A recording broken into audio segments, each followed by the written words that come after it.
Recording by Hugh McGuire. Dracula by Bram Stoker. Chapter 11. Lucy Westenra's Diary. 12 September. How good they all are to me. I quite love that dear Dr. Van Helsing. I wonder why he was so anxious about these flowers. He positively frightened me, he was so fierce. And yet he must have been right, for I feel comfort from them already. Somehow I do not dread being alone tonight, and I can go to sleep without fear.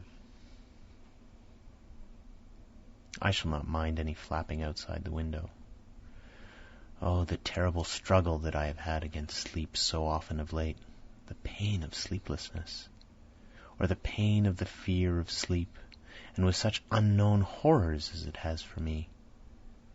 How blessed are some people whose lives have no fears, no dreads, to whom sleep is a blessing that comes nightly and brings nothing but sweet dreams. Well, here I am tonight hoping for sleep, and lying like Ophelia in the play, with virgin krantz and maiden struments. I never liked garlic before, but tonight it is delightful. There is peace in its smell.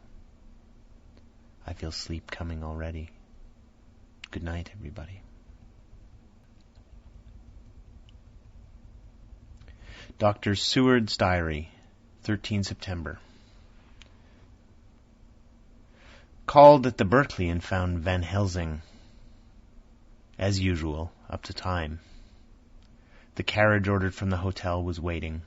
The professor took his bag, which he always brings with him now.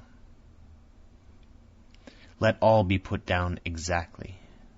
Van Helsing and I arrived at Hillingham at 8 o'clock. It was a lovely morning. The bright sunshine and all the fresh feeling of early autumn seemed like the completion of nature's annual work. The leaves were turning to all kinds of beautiful colors, but had not yet begun to drop from the trees. When we entered, we met Mrs. Westenra coming out of the morning room.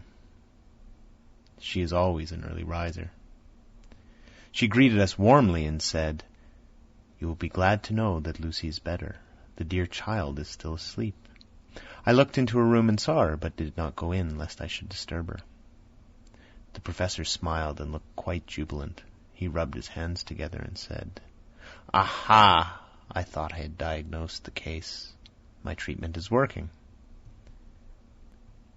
To which she replied, "You must not take all the credit to yourself, doctor. Lucy's state this morning is due in part to me." "How do you mean, ma'am?" asked the professor. "Well, I was anxious about the dear child in the night, and went into her room. She was sleeping soundly, so soundly that even my coming did not wake her. But the room was awfully stuffy. There were a lot of those horrible, strong-smelling flowers about everywhere, and she had actually a bunch of them round her neck. I feared that the heavy odor would be too much for the dear child in her weak state, so I took them all away and opened a bit of the window to let in a little fresh air. You will be pleased with her, I am sure." She moved off into her boudoir, where she usually breakfasted early. As she had spoken, I watched the professor's face, and saw it turn ashen gray.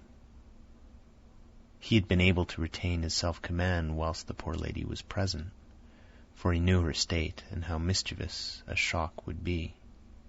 He actually smiled on her as he held open the door for her to pass into her room. But the instant she disappeared, he pulled me suddenly and forcibly into the dining room and closed the door. Then, for the first time in my life, I saw Van Helsing break down. He raised his hands over his head in a sort of mute despair, and then beat his palms together in a helpless way. Finally, he sat down on a chair and, putting his hands before his face, began to sob with loud, dry sobs that seemed to come from the very racking of his heart. Then he raised his arms again, as though appealing to the whole universe. "God, God, God," he said, "what have we done? What has this poor thing done, that we are so sore beset? Is there fate amongst us still?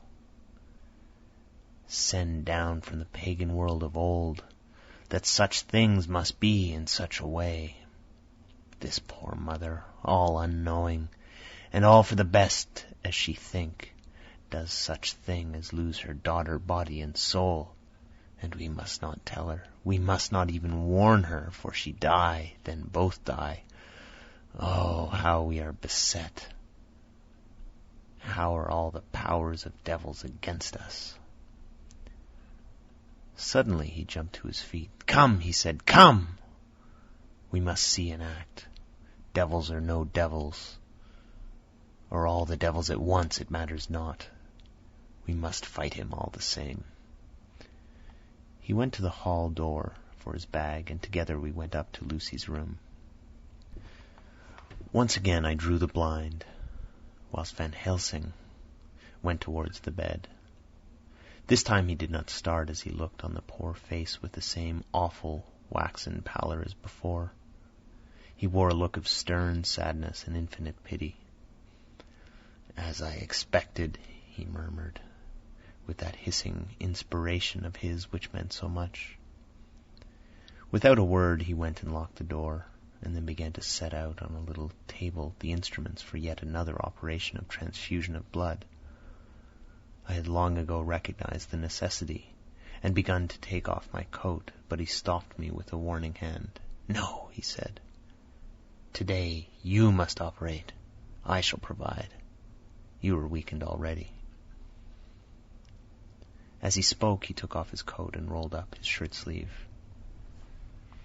Again the operation, again the narcotic, again some return of color to the ashy cheeks, and the regular breathing of healthy sleep. This time I watched whilst Van Helsing recruited himself and rested. Presently he took an opportunity of telling Mrs. Westenra that she must not remove anything from Lucy's room without consulting him, that the flowers were of medicinal value, and that the breathing of their odor was part of the system of the cure. Then he took over the care of the case himself, saying that he would watch this night and the next, and would send me word when to come. After another hour, Lucy waked from her sleep, fresh and bright, and seemingly not much the worse for her terrible ordeal. What does it all mean? I am beginning to wonder if my long habit of life amongst the insane is beginning to tell upon my own brain. Lucy Westenra's Diary, 17 September. 4 days and nights of peace. I'm getting so strong again that I hardly know myself. It is as if I had passed through some long nightmare and had just awakened to see the beautiful sunshine and feel the fresh air of the morning around me.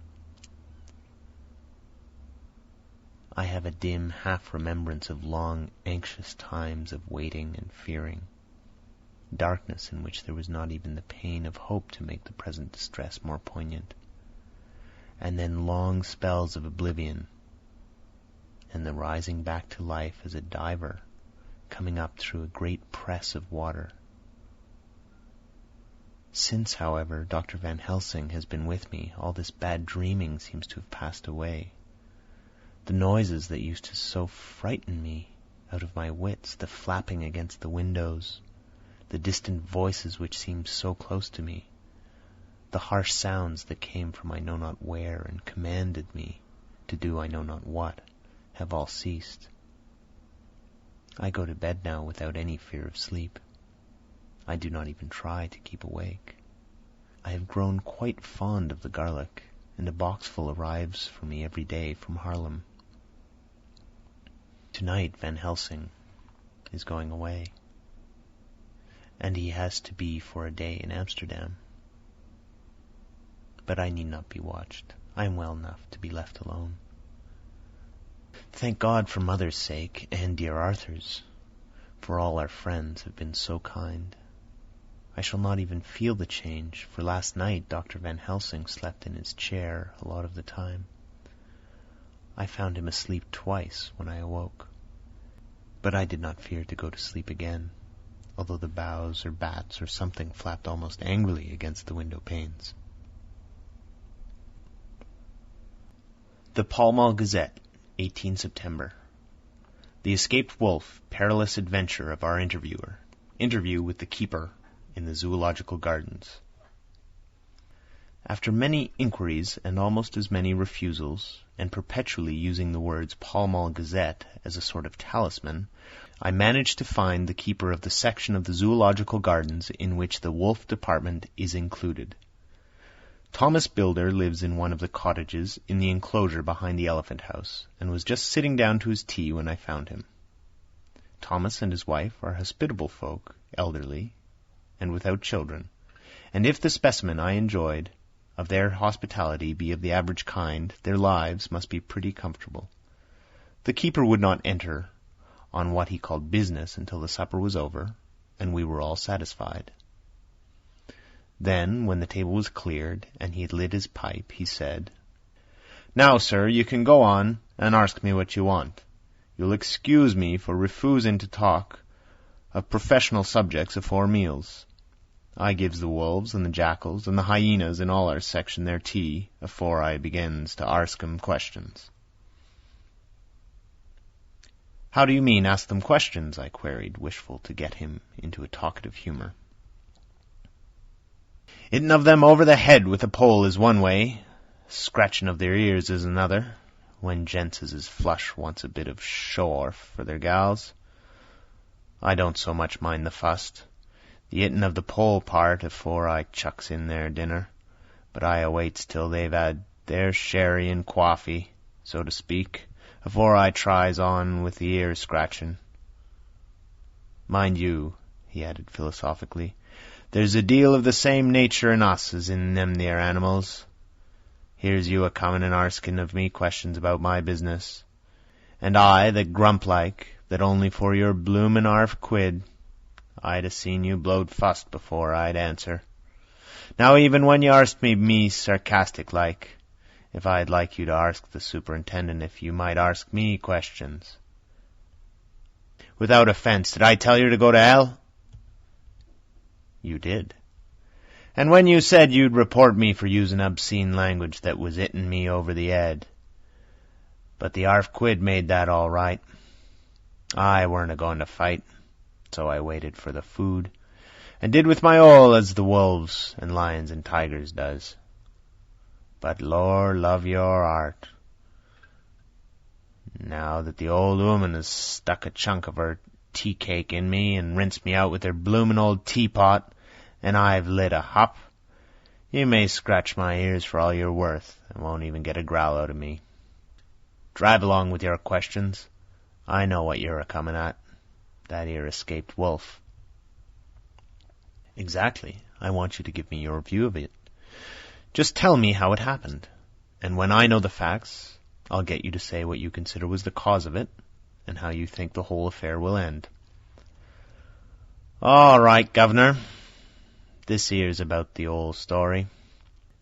That 'ere wolf, what we call Berserker, was one of 3 grey ones that come from Norway to Jamrach's, which we bought off him 4 year ago. He was a nice, well-behaved wolf, that never gave no trouble to talk of. I'm more surprised at him for wanting to get out, nor any other animile in the place. But there, you can't trust wolves no more nor women." "Don't you mind him, sir," broke in Mrs. Tom with a cheery laugh. "He's got minded the animalies so long that blessed if he ain't like an old wolf himself. But there ain't no harm in him."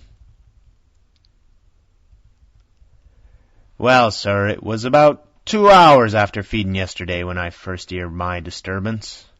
I was making up a litter with the monkey house for a young puma which was ill. But when I heard the yelping and howling, I came way straight. There was Berserker, a-tearing like a mad thing at the bars if he wanted to get out. There wasn't much people about that day, and close at hand was only one man, a tall, thin chap with a hook nose and a pointed beard, with a few white hairs running through it. He had a hard, cold look and red eyes, and I took a sort of mislike to him, for it seemed as if it was him that was irritating that. He had white kid gloves on his hands, and he pointed out to the animals to me and says, "Keeper, these wolves seem upset at something." "Maybe it's you," says I, for I did not like the airs as he give hisself. He didn't get angry, as I hoped he would, but he smiled a kind of insolent smile with a mouth full of white, sharp teeth. "Oh, no, they wouldn't like me," he says. "Oh, yes, they would," says I, imitating of him. "They always like a bone or two to clean their teeth on about tea-time, which you is a bagful." Well, it was an odd thing, but when the animals sees us a-talking, they lay down. And when I went over to Berserker, he let me stroke his ears same as ever. That there man came over and blessed, but if he didn't put his hand and stroke the old wolf's ears too. "Take care," says I. "Berserker is quick." "Never mind," he says. "I'm used to him." "Are you in the business yourself?" I says, taking off my hat. For a man what trades in wolves, and cetera, is a good friend to keepers. "No'm," says he, "not exactly in the business, but I have made pets of several." And with that he lifts his hat, as polite as a lord, and walks away. Old Berserker kept a-looking after him till he was out of sight, and then went and lay down in a corner, and wouldn't come out the whole evening. Well, last night, so soon as the moon was up, the wolves here began all a-howling. There warn't nothing for 'em to howl at. There warn't no one near, 'cept someone that was evidently a-calling a dog somewheres out back of the gardenings, in the Park Road. Once or twice I went out to see that all was all right, and it was. And then the howling stopped. Just before 12 o'clock I just took a look round before turning in, and bust me, but when I came opposite the old Berserker's cage, I see the rails broken and twisted about the cage and empty. And that's all I know for certain. Did anyone else see anything? One of our gardeners was a-coming home about that time from Armony, when he sees a big grey dog a-coming out through the gardening edges. At least so he says. I don't give much for it myself. For if he did, he never said a word about it to his missus when he got home. And it was only after the escape of the wolf that was made known, and we been up all night a-hunting of the park for Berserker, that he remembered seeing anything. My own belief was that the Armony got in his head. Now, Mr. Builder, can you account in any way for the escape of the wolf? "Well, sir," he said with a suspicious sort of modesty, "I think I can, but I don't know as how you'd be satisfied with the theory." "Certainly I shall, if a man like you, who knows the animals from experience, can't hazard a good guess at any rate. Who is even to try?" "Well then, sir, I accounts for it this way. It seems to me that there wolf escaped simply because he wanted to get out." From the hearty way that both Thomas and his wife laughed at the joke, I could see that it had done some service before, and that the whole explanation was simply an elaborate sell. I couldn't cope in badinage with the worthy Thomas, but I thought I knew a surer way to his heart. So I said, "Now, Mr. Builder, we'll consider that first half-sovereign worked off, and this brother of his is waiting to be claimed when you've told me what you think will happen. "Right you are, sir," he said briskly. "Ye'll excuse me, I know, for a chaffin' of ye, but the old woman here winked at me, which was as much as telling me to go on." "Well, I never!" said the old lady. "My opinion is this. That there wolf is a-hidin' of somewheres. The gardener what didn't remember said he was a-galloping northward faster than a horse could go, but I don't believe him, for you see, sir, wolves don't gallop no more no dogs does. They not being built that way. Wolves is fine things in a storybook, and I dare say when they gets in packs and does be chivvying something that's more afeard than they is, they can make a devil of a noise and chop it up, whatever it is. But, Lor bless you, in real life a wolf is only a low creature, not half so clever or bold as a good dog, and not half a quarter so much fight in 'em. This one ain't been used to fightin', or even providin' for hisself. More like he's somewhere round the park a-hiding and a-shiverin' of, and if he thinks at all, wonderin' where he's to get his breakfast from. Or maybe he's got down some area and is in a coal cellar. My eye, won't some cook get a rum start when she sees his green eyes a-shinin' at her out of the dark. If he can't get food, he's bound to look for it, and mayhap he may chance to light on a butcher's shop in time. If he doesn't, and some nursemaid goes out a-walkin' or arf with a soldier leavin' the hinfant in the perambulator, well, then I shouldn't be surprised if the census is one baby the less. That's all. I was handing him the half-sovereign when something came bobbing up against the window, and Mr. Bilder's face doubled its natural length with surprise. "God bless me," he said, "if there ain't old Berserker come back by hisself." He went to the door and opened it, a most unnecessary proceeding, it seemed to me. I have always thought a wild animal never looks so well as when some obstacle of profound durability is between us. A personal experience has intensified rather than diminished that idea. After all, however, there is nothing like custom, for neither Bilder nor his wife thought any more of the wolf than I should of a dog. The animal itself was as peaceful and well-behaved as that father of all picture wolves, Red Riding Hood's quondam friend, whilst moving her confidence in masquerade. The whole scene was an unutterable mixture of comedy and pathos. The wicked wolf, that for a half-day had paralyzed London and set all the children in town shivering in their shoes, was there in a sort of penitent mood, and was received and petted like a sort of vulpine prodigal son. Old Bilder examined him all over with most tender solicitude, and when he had finished with his penitent, said, "There, I knew the poor old chap would get back into some kind of trouble. Didn't I say it all along? Here's his head all cut and full of broken glass. He's been a-getting over some bloomin' wall or other. It's a shime that people are allowed to top their walls with broken bottles. This here's what comes of it. Come along, Berserker." He took the wolf and locked him up in a cage, with a piece of meat that satisfied, in quantity at any rate, the elementary conditions of the fatted calf, and went off to report.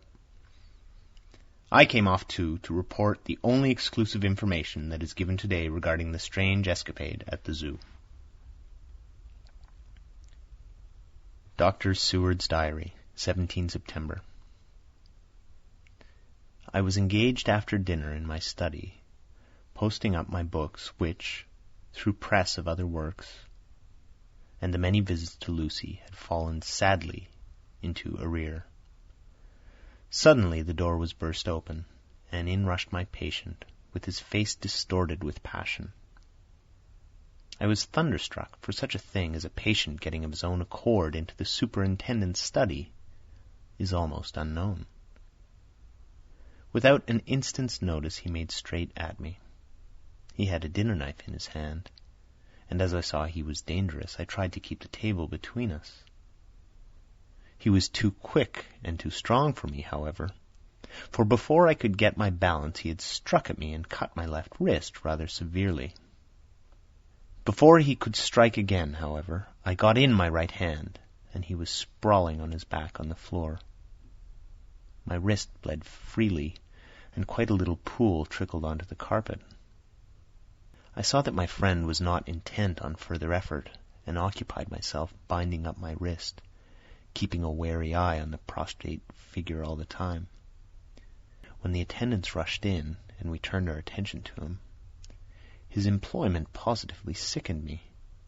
He was lying on his belly on the floor, licking up, like a dog, the blood which had fallen from my wounded wrist.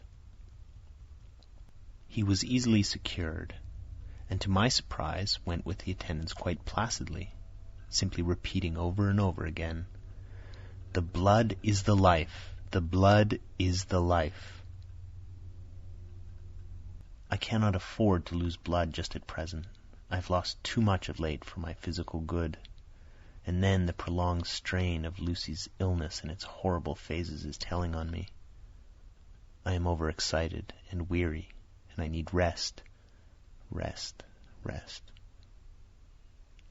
Happily, Van Helsing has not summoned me, so I need not forego my sleep. Tonight I could not well do without it. Telegram, Van Helsing, Antwerp, to Seward, Carfax. Sent to Carfax, Sussex, as no county given, delivered late by 22 hours. 17 September, stop.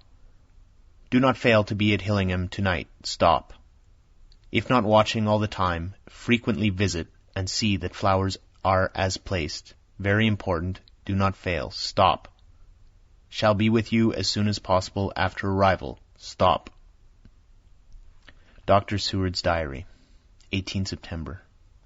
Just off train to London. The arrival of Van Helsing's telegram filled me with dismay. A whole night lost, and I know by bitter experience what may happen in a night. Of course it is possible that all may be well, but what may have happened? Surely there is some horrible doom hanging over us that every possible accident should thwart us in all we try to do. I shall take the cylinder with me, and then I can complete my entry on Lucy's phonograph. Memorandum left by Lucy Westenra. 17 September, night. I write this and leave it to be seen, so that no one may by any chance get into trouble through me. This is an exact record of what took place tonight. I feel I am dying of weakness, and have barely enough strength to write. But it must be done if I die in the doing. I went to bed as usual, taking care that the flowers were placed as Dr. Van Helsing directed, and soon fell asleep. I was waked by the flapping at the window, which had begun after that sleepwalking off the cliff at Whitby, when Mina saved me, and which now I know so well. I was not afraid, but I did wish that Dr. Seward was in the next room, as Dr. Van Helsing said he would be, so that I might have called him. I tried to sleep, but I could not. Then there came to me the old fear of sleep, and I determined to keep awake. Perversely, sleep would try to come then when I did not want it. So, as I feared to be alone, I opened my door and called out, "Is there anybody there?" There was no answer. I was afraid to wake Mother, and so closed my door again. Then outside in the shrubbery I heard a sort of howl like a dog's, but more fierce and deeper. I went to the window and looked out, but could see nothing except a big bat, which had evidently been buffering its wings against the window. So I went back to bed again, but determined not to go to sleep. Presently the door opened and my mother looked in. Seeing by my moving that I was not asleep, she came in and sat by me.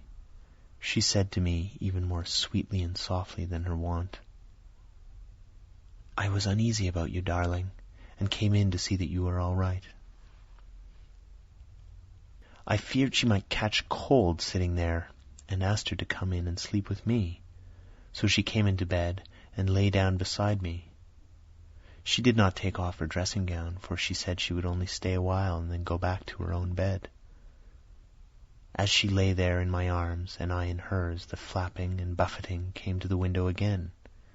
She was startled and a little frightened, and cried out, "What is that?" I tried to pacify her, and at last succeeded, and she lay quiet.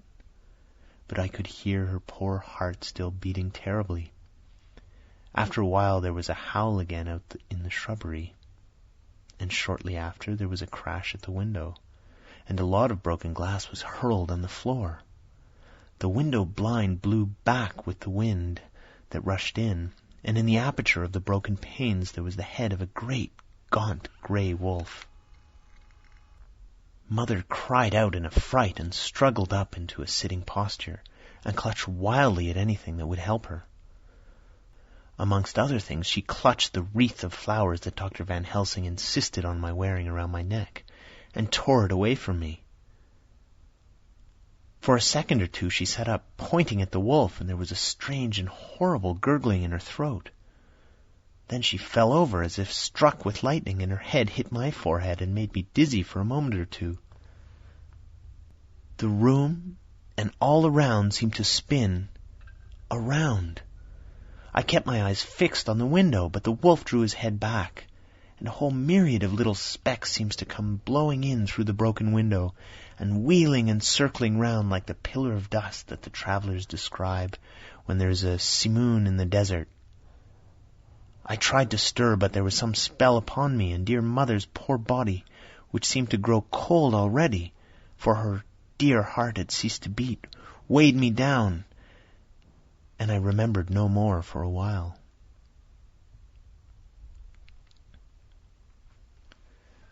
The time did not seem long, but very, very awful, till I recovered consciousness again. Somewhere near, a passing bell was tolling. The dogs all round the neighborhood were howling, and in our shrubbery, seeming just outside, a nightingale was singing. I was dazed and stupid with pain and terror and weakness, but the sound of the nightingale seemed like the voice of my dead mother come back to comfort me. The sound seemed to have awakened the maids, too, for I could hear their bare feet pattering outside my door. I called to them, and they came in, and when they saw what had happened and what it was that lay over me in the bed, they screamed. The wind rushed in through the broken window, and the door slammed to. They lifted off the body of my dear mother and laid her, covered up with a sheet, on the bed after I had got up. They were all so frightened and nervous that I directed them to go to the dining room and each have a glass of wine. The door flew open for an instant and closed again. The maids shrieked and then went in a body to the dining room, and I laid what flowers I had on my dear mother's breast. When they were there, I remembered what Dr. Van Helsing had told me, but I didn't like to remove them. And besides, I would have some of the servants to sit up with me now. I was surprised that the maids did not come back. I called them, but got no answer. So I went to the dining room to look for them. My heart sank when I saw what happened. They all four lay helpless on the floor, breathing heavily. The decanter of sherry was on the table half full, but there was a queer, acrid smell about. I was suspicious and examined the decanter. It smelt of laudanum, and looking on the sideboard I found that the bottle, which Mother's doctor uses for her, did use, was empty. What am I to do? What am I to do? I am back in the room with Mother. I cannot leave her. I am alone, save for the sleeping servants whom someone has drugged. Alone with the dead. I dare not go out, for I can hear the low howl of the wolf through the broken window. The air seems full of specks, floating and circling in the draught from the window, and the lights burn blue and dim. What am I to do? God, shield me from harm this night. I shall hide this paper in my breast, where they shall find it when they come to lay me out. My dear mother gone. It is time I go too. Goodbye, dear Arthur. If I should not survive this night, God keep you, dear, and God help me. End of chapter 11.